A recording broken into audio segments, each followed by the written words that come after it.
विमल बहुत परेशान था। उसे समझ में नहीं आ रहा था कि वो इस परिस्थिति से कैसे निपटे। वो अपनी माँ को बहुत चाहता था, लेकिन उसकी पत्नी और बच्चे उसकी माँ से बहुत दूर भागते थे, क्योंकि उसकी माँ की एक आँख नहीं थी, साथ ही उनकी कमर भी 90 अंश पर झुकी थी। वैसे वो अपना काम सब खुद कर लेती हैं, फिर भी वो उसकी पत्नी और उसके बच्चे के लिए हमेशा खटकती थी।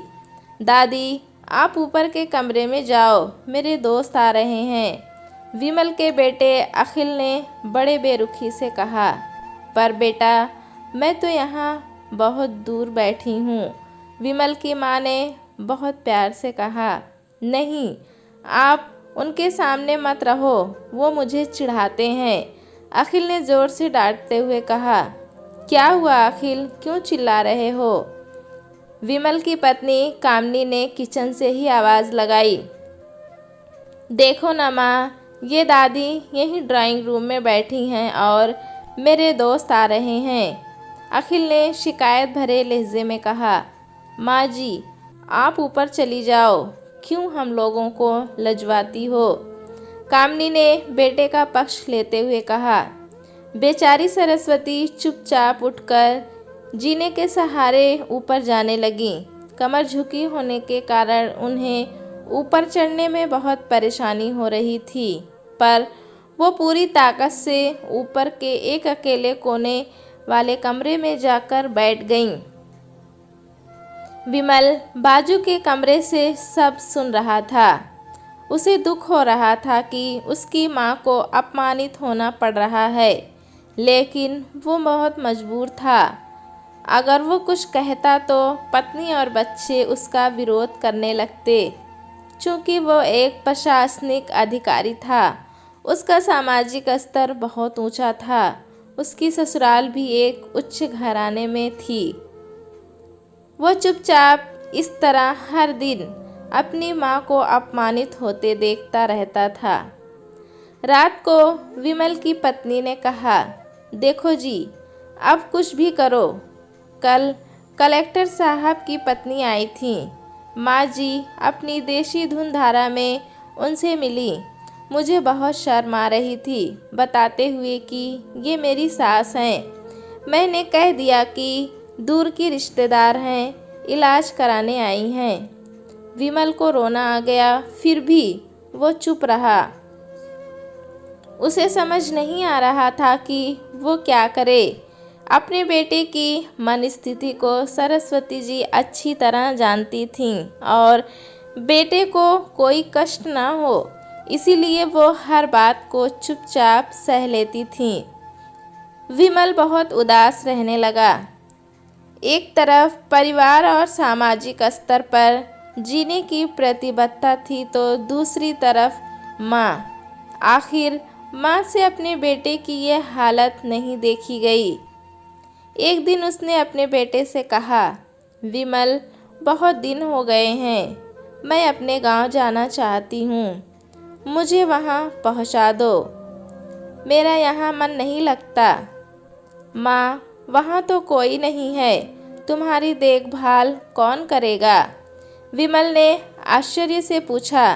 तभी कामिनी ने कहा, अरे सब गांव वाले तो हैं और वो तुम्हारे मामा जी तो उसी गांव में रहते हैं, और फिर हम सारी व्यवस्थाएं कराएंगे ना।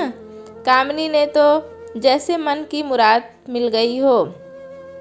हाँ बेटा, बहू सही कह रही है, सरस्वती जी ने लंबी सांस लेते हुए कहा।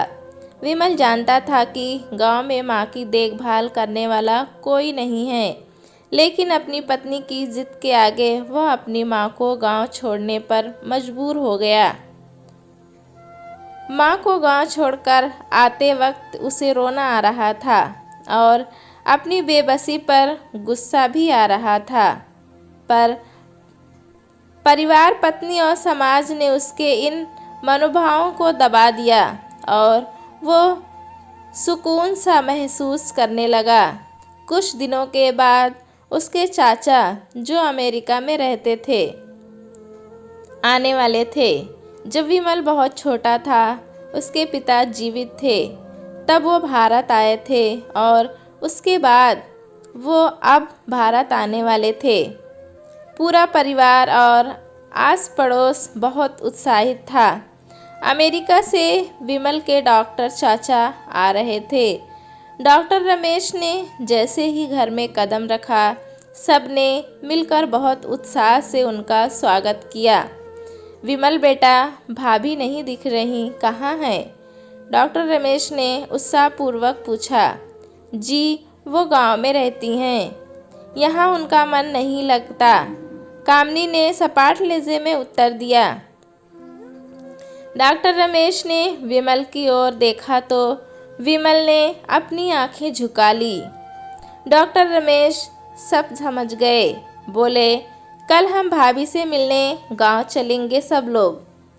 दूसरे दिन सभी लोग गांव के घर में पहुँचे।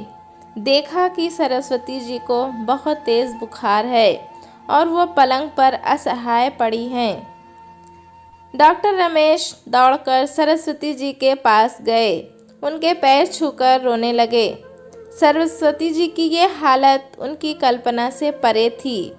वाह बेटा विमल, तूने तो नाम उजागर कर दिया। अपनी माँ की ये हालत देखकर तुझे तो शर्म भी नहीं आ रही होगी। डॉक्टर रमेश ने विमल को लगभग डांटते हुए कहा। नहीं देवर जी, विमल का कोई दोष नहीं है, मैं खुद गांव आई थी। सरस्वती ने अपने बेटे का बचाव किया। मुझे सब पता चल गया भाभी, आप चुप रहो। क्यों बहू, तुम्हें अपनी सास की कुरूपता पसंद नहीं है ना? समाज में तुम्हें नीचा देखना पड़ता है ना? डॉक्टर रमेश ने कामिनी से कहा। कामिनी आश्चर्य होकर विमल को देखने लगी। आज तुम जिस सामाजिक स्तर पर हो वो इन्हीं के संघर्षों की देन है। विमल, तुम्हें शायद मालूम ना हो कि बचपन में जब तुम 1 साल के थे तब छत से नीचे गिरने की वजह से तुम्हारी एक आंख फूट गई थी और रीढ़ की हड्डी में भी समस्या आई थी। तब तुम्हारी इस कुरूप माँ ने अपनी एक आँख और अपना बोन मोरो तुम्हें देकर इतना सुंदर स्वरूप दिया था। कामनी बेटा, इतने सालों तक संघर्ष करके बेटे को प्रशासनिक अधिकारी बनाने वाली इस संघर्षशील औरत की तुम लोगों ने यह दशा कर दी। तुम्हें ईश्वर कभी माफ़ नहीं करेगा। डॉक्टर रमेश की आंखों से आंसू बह रहे थे। भाभी, आप मेरे साथ अमेरिका जाएंगी, यहाँ इन स्वार्थी लोगों के बीच नहीं रहेंगी। डॉक्टर रमेश ने सरस्वती जी से कहा। डॉक्टर रमेश जो उसके चाचा थे, उन्होंने जो राज बताया उसके बाद तो विमल को यही लग रहा था कि उससे ज़्यादा पापी इंसान इस दुनिया में कोई नहीं।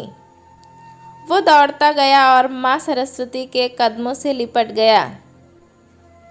माँ, मुझे माफ़ कर दो, मैं जानबूझकर चुप्पी साधे रहा, आपका अपमान करवाता रहा। अब सिर्फ आप ही इस घर में मेरे साथ रहेंगी और कोई नहीं। विमल ने घूरती आंखों से अपनी पत्नी और बच्चों को देखा। कामिनी को भी बहुत पश्चाताप हो रहा था, लेकिन उसकी हिम्मत नहीं हो रही थी कि वो सरस्वती जी से आंख मिलाए। सरस्वती जी ने कामिनी की मन स्थिति को समझकर उसको पुकारते हुए अपने पास बुलाया और विमल को डांटते हुए कहा, खबरदार, जो मेरी बहू को मुझसे अलग करने की कोशिश की तो तुझे ही घर से बाहर निकाल दूंगी। कामिनी और बच्चों ने सरस्वती के पैर पकड़ते हुए अपने व्यवहार पर माफ़ी मांगी और माँ के हृदय ने सबको माफ़ कर दिया। बहू कामिनी ने पूछा, माँ जी, आप इतनी अच्छी क्यों हैं? सरस्वती जी ने मुस्कुराकर जवाब दिया, बेटा, माँ तो ऐसी ही होती है। दोस्तों, कहानी कैसी लगी हमें कमेंट में ज़रूर बताएं। चैनल पे नए हैं तो एक लाइक और सब्सक्राइब करना ना भूलें।